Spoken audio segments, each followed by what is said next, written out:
for that statement when it happens. Scott, what do we know at this point? Is the special counsel expected to take questions, or is this just a brief statement? Do we have any guidance at all about what we might hear? There are no guarantees in life, but I'd wager the mortgage he doesn't take questions from the press corps about something that is going to be litigated in federal court starting Tuesday on the most sensitive legal matter potentially in U.S. history. I expect his remarks to be brief. One of the reasons that they're not starting on time is he's not operating out of the Justice Department office suites where they have a room ready where people are pre-cleared to come in. He's kind of setting this up, not improvised, but in a space that hasn't been used before. So there's going to be some logistical hurdles getting this up and running. Interesting. 3 o'clock Eastern time on a Friday seemed ambitious to me. It's likely at least a few more minutes away. This is necessarily, metaphorically and literally, kept separate from the Department of Justice. They're doing this not just for optics, but to keep this, beyond reproach for the Attorney General in the Biden administration. Jack Smith will speak likely about the case he's just filed. It's far from clear if he was intending to give this speech today, if the former president didn't provide some impetus for this by posting on Truth Social last night he was going to appear in court on Tuesday. But let's look at that. Tuesday, he does appear in court. And I think it's always important to underscore whenever we talk about federal court cases involving former presidents or anybody else, you will not get to see it. There are no cameras in the courtroom in the federal system, no cameras permitted, not moving video cameras or still photo cameras. There is no live audio to listen to of Tuesday's proceedings. There are no booking photos released to the public. You won't see a mugshot of former President Trump because it's federal court. They don't do that there. They take the booking photo, but they keep the booking photo. And it's quite possible, if not likely, at the federal court in Miami that they provide a secured, secret, non-public entrance for the former president. He may not walk right through the front door as other defendants would.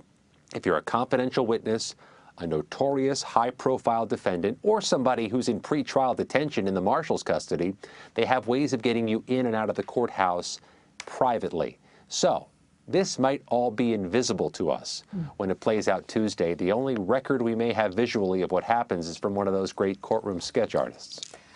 We want to bring in now our legal contributor, Jessica Levinson, joining us again. We are hearing from the former president on social media a lot of whataboutism, in particular directed at the current president, Joe Biden. Hold on one moment. Oh, we're still 2 minutes away from the special counsel. We just wanted to see when the camera was moving in there. But we're going to go ahead and pause this conversation. We're going to take you back over to a special report where special counsel Jack Smith will be speaking shortly. And through the door.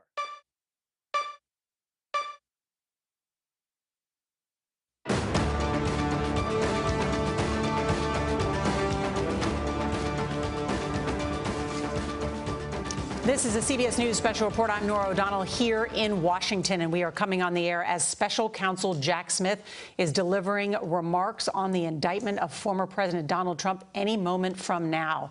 Just over an hour and a half ago, the 38-count indictment was unsealed, 37 of them specifically targeting Mr. Trump.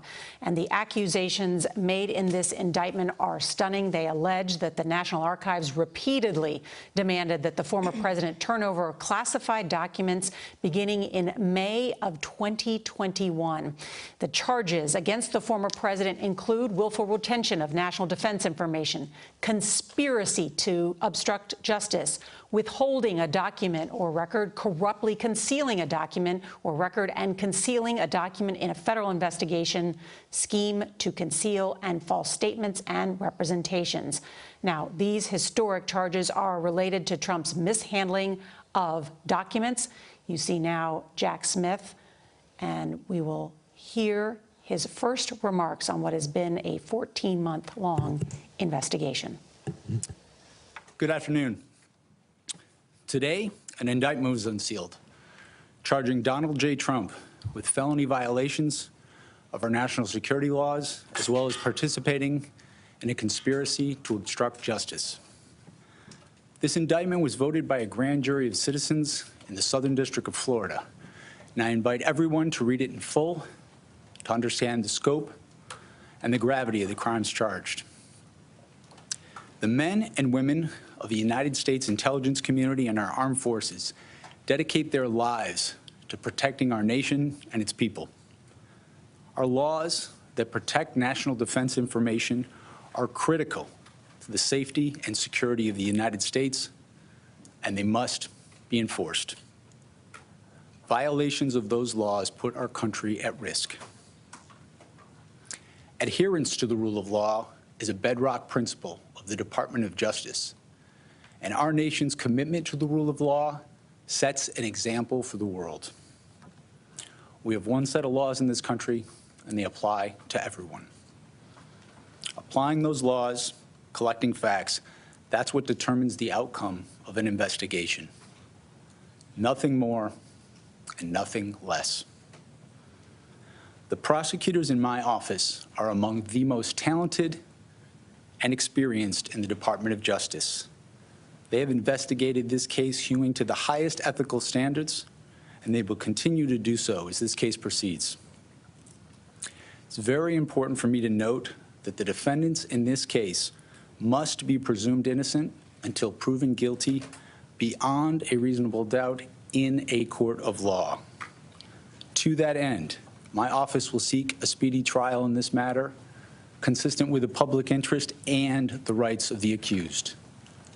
We very much look forward to presenting our case to a jury of citizens in the Southern District of Florida.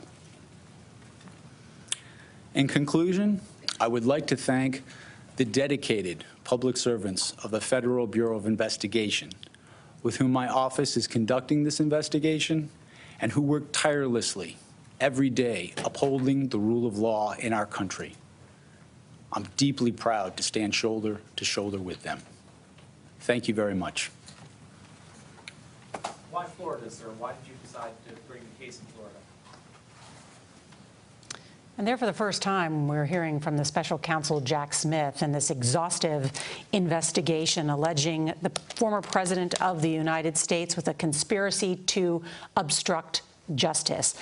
This 49-page indictment, the special counsel invited everyone to read in its full. And I would also recommend that people read it in its full. It is detailed, specific, and it is alarming in some of the charges that are made, not only against Donald Trump, but also his personal valet. John Dickerson is with us. The Sphinx talks. I mean, we've seen Jack Smith's face, but not heard him speak. And there's an old expression: the more you talk, the less you have to say. He didn't talk very long because the indictment is so full of the talking that he does. What did he say, though, when he talked? He talked about the scope and gravity, and he founded that on two things: the men and women of of national security and the danger of having this kind of information just floating around, and he talked about the rule of law as the bedrock principle of the liberal democratic order, which America is the example of the world, and then that other bedrock principle, innocent until proven guilty. Short and to the point. Yeah, Robert, I was struck by this and reading this too. We're talking about America's most important secrets. We're talking about American intelligence that protects our men and women who serve in the military overseas, protects our allies. And the allegation is that there were boxes and boxes full of top secret, classified, confidential information that was left in a ballroom, in a bathroom, in a bedroom, when at a social club, Mar-a-Lago, and were not secure. What's notable is that the special counsel didn't get into any of the details. Instead, he urged the country to read the document, to read the evidence. The word he used, gravity. There's gravity to this indictment, gravity to the charges facing a former president of the United States. You can't read this indictment, and every page seems to mention intelligence potentially being compromised, foreign allies, foreign adversaries, all of this information stuffed away in bathrooms in Florida, in bedrooms. And the special counsel is someone who's in a long line of special counsels in the United States, and past special counsels have been politicized. Think about Ken Starr. Top investigators like Robert Mueller pulled into the riptide of politics by being terse today, by keeping it just to the facts, having a bit of gravity when he used that word, and talking about how it's important to secure things for the military and intelligence officials. He wants to avoid being politicized by Trump. But good luck with that effort. Trump's already on Truth Social. What's he saying? Jack Smith's wife is, quote, a Trump hater, just as he's a Trump hater. Politics looms over everything here, even if Jack Smith wants to keep this bare bones and by the book. Catherine Herridge, our senior investigative correspondent, is with us. One of the other noteworthy things, I think, if you read this indictment in its full, is the repeated opportunities that Donald Trump, his lawyers, and others had to solve this problem. In May of 2021, so he's just out of the White House, right? You leave the White House in January 2021. The National Archives begins to ask him for these documents that they believe are part of the Presidential Records Act. When you are president, you no longer have access to these classified documents. You can request them, but you're not allowed to have them, and certainly Mar-a-Lago is not a secure facility. So they repeatedly ask. He doesn't turn them over. It becomes an issue. I mean, I can't detail the whole document. I invite people to read it. But again, the obstruction then, not only that he instructs his lawyer to obstruct justice, but also aides within his personal office. And these aren't just run-of-the-mill documents. Based on the special counsel's indictment, 7 of the U.S. intelligence agencies had information that was impacted by this alleged mishandling of classified information, from the CIA to the spy satellite agencies, also to the Defense Department, specifically a memo that detailed attack plans on Iran. This is closely held intelligence within the U.S. government. It was retained improperly. It was not stored in a secure facility. And as you mentioned, I think the heart of the indictment is that there was a willfulness, an alleged willfulness, to refuse the return of these governments to a secure location. And unlike other instances in which people might have had secure or classified documents where it was kind of a mistake or a clerical error, what this indictment shows is a person at the center of the narrative, and that is the former president of the United States, moving the documents around, following them, ordering the lawyers not to talk about them. He has his hands on them either figuratively or literally throughout this document, and that puts him at the center of this. This is not just something that, oh, it was done by a staffer somewhere. And also, you mentioned, Nora, the danger of having this information floating out there. What purpose was this information being put to by the former president? To exercise some vendettas, to show he was right? In other words, that's not what this information is for. This information is to protect the United States from its enemies, and also to protect its allies. It's not to be used for the personal whims of a person who happened to have been president. And just one further point, if I could, on that, especially with some of these most sensitive documents, the special counsel has the benefit of using the defendant, the former president's own words against him. And in my experience of covering this for 2 decades, it's the words and the testimony of the accused that can be the most powerful to a jury. You're specifically referencing, and they note this on page 9 of the indictment for those that are following home, the repeated statements that Trump has made as candidate and as president about protecting classified information, including as early as August 18th, 2016, where he said, "In my administration, I'm going to enforce all laws concerning the protection of classified information. No one will be above the law," in the words of Donald Trump. I was just going to say, if we kind of dial back in time, remember this was the height of the 2016 election and the height of the Clinton email controversy, and that she used a private server for government business, and dozens of records that were classified were found on that server. And this was a major campaign point for then candidate Trump, who said, "My White House will be different." And again, using his own words, whether it's on the campaign stump or whether it's on this audio tape about the Pentagon-Iran document. Very powerful evidence. The question now is, what's next? In the last hour before this press conference, though he didn't take questions, I've been checking in with sources close to Donald Trump's legal team. They had a shakeup today. He got rid, well, 2 lawyers resigned. Jim Trusty and John Rowley. They left the legal team. Now it's being led by a veteran white shoe attorney named Todd Blanche. And based on what CBS News has been hearing from sources with knowledge of the Trump team, Trump is going to argue that he had blanket classification powers. And they believe that regardless of what happens in this case, should it go to trial, they could appeal it all the way to the Supreme Court and make this about privilege questions, about executive privilege. What can a president do and not do when it comes to classified documents? We're also going to see from the political side a real reckoning. This is a crossroads for the Republican Party. If you're a rival, or your Speaker, Kevin McCarthy, last night maybe you came out with a supportive statement. You hadn't read the indictment. Now you've read it. What are you going to say? Now, many crossroads like this before in the past decade, when Donald Trump has had issues or challenges, the Republicans have rallied around him, and they did that during the FBI search last year. But now he's in the race for the presidency again. People want to beat him. Who's going to step up? Already, former Vice President Mike Pence this week in his announcement has questioned, does Trump even believe in the rule of law? I was there in Iowa with Pence, and I said, why are you doing this now? Pence's reply, it's time. Former New Jersey Governor Chris Christie says Trump is not fit for the presidency. So they're speaking up. Who else? Mm-hmm. That's an important point politically, yeah. Exactly. And Mike Pence and others are talking about character. What kind of character does a president have to have? Well, if all of them are speaking to the idea of character, if you just read through the actions in this indictment and ask any of those candidates running, is that an example of a person with character, and is that the kind of character you would display in the office? And that gets right to the heart of the specific behavior of a former president and whether, as a party, you want to restore that kind of behavior into the White House for 4 more years. Just a final point on the timeline. I mean, this all seems like it's on a collision course for November of 2024.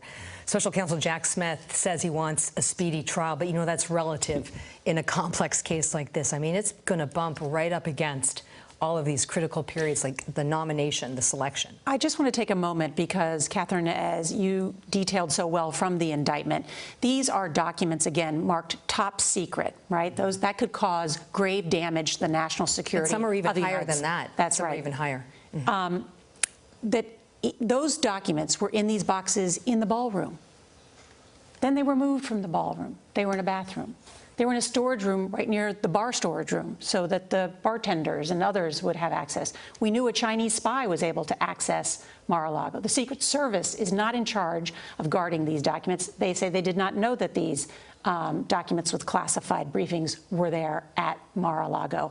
And again, over and over and over again through this indictment, there is awareness not only by the President of the United States, the former President of the United States, Donald Trump, and his attorneys, that this is an issue. Time to return the documents. Get rid of them. You're in a problem. And he repeatedly, according to this indictment, seeks to conceal them, to move them. There are text messages. There are pictures. There is a lot of evidence in this indictment. Which undermines his claim that he had this blanket power to declassify. Because if he had the blanket power to declassify, he wouldn't be trying to stay one step ahead of anybody who was trying to find out if he had this material, which, based on CBS's reporting and now in the indictment, he even verbally said, this is secret, classified, and suggested he shouldn't have it. So that seems to the president's own case is undermined by the quotes from the president, some of which come from his own lawyer, according to the indictment. I must say, now, while that case is laid out here and alleged here, the obstruction seems pretty strong. The question is, well, what is in these documents, which I still think we don't know very much about. There are 2 instances alleged in the indictment in which Donald Trump shared information in the documents with others, with people who did not have the authority to look at classified information. One of those instances involves military plans to attack Iran. Just how sensitive is that? How could that cause grave damage to our national security, our military forces, our intelligence operatives? Well, we don't have independent access to that record, but I know from my experience that the U.S. government, the Defense Department, has plans on the shelf, contingency plans, if there's going to be a defensive action or an offensive action. This seems to And not just in Iran. We have them in North Korea and other places. Many other adversaries. In this particular case, based on the transcript that we've confirmed here at CBS News, it was a document that was crafted by a very senior person within the Defense Department. He says the chairman of the Joint Chiefs, Mark Milley, and he says, look, you know, Milley thinks that I'm the one who wants to attack Iran. It's actually him. What's not clear from the audio tape is whether the former president is holding that document in his hand at that time or describing it. But attack plans for an adversary like Iran would be, in my experience, what they call sensitive, compartmented information. That means it's above top secret. It's close hold, need to know. People are read in and read off of these limited access programs. And if you've ever been to Mar-a-Lago, I've been there not to have dinner or play golf, but as a always reporter, working, right? Well, yeah, hopefully not always, but it's a place you can easily wander around. Yeah. if you're there, you can kind of walk into the dining room. Trump has dinner outside. So all these documents stocked in these different rooms, it really presents a challenge for Trump about how is he going to defend having all these documents exposed. And just to point out, too, this does not only involve, well, we've talked so much about Mar-a-Lago, these pictures, the two instances in which Donald Trump is alleged to have shown them to people happened at Bedminster. That's right. So, and they're recorded. Right, and there are recordings of this. And the second instance is alleged by the indictment. Trump showed a representative of his political action committee who did not possess a security clearance a classified map related to a military operation and told the representative that he should not be showing it to the representative and that the representative should not get too close. Again, the suggestion that the president knew exactly what he was doing and that he shouldn't be showing such a map to this political operative. Right. A map like that, in my experience, would come from the NGA, the National Geospatial Intelligence Agency, and the reason it's so highly classified is because the granular detail on that map or photograph is an indicator of the kind of capabilities the United States government has, as well as the positioning of our satellites. So this really is a sources and a methods issue as well.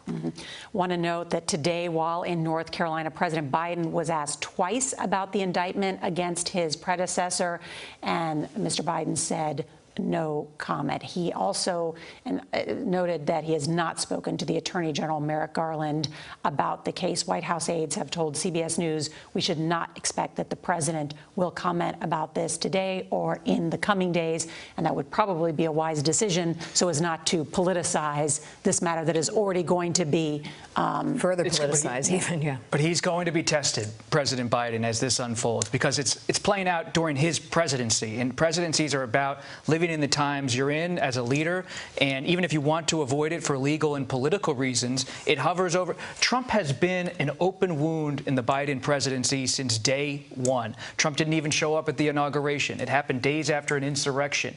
And ever since he took office, Trump has been there, and I hear from my sources close to the president, he hates discussing former President Trump. He doesn't want to talk about him in interviews. He doesn't want to talk about him in private.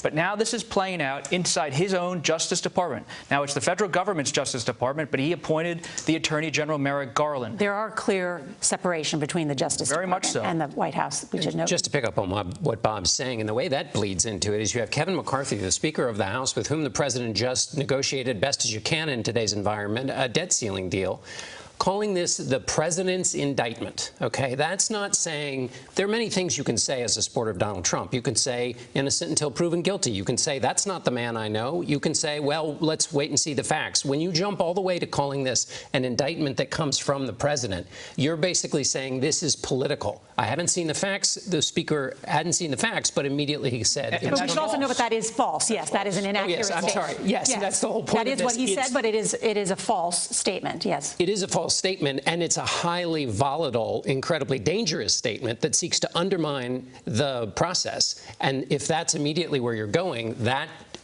gives you a sense of how this has befouled the relationship between the Speaker and the President. One of the greatest things about America is our justice system. And there is a legal process that will unfold here. You are innocent until proven guilty. There will be a jury in Florida that will listen to this case, a speedy trial, as the special counsel said that he would like.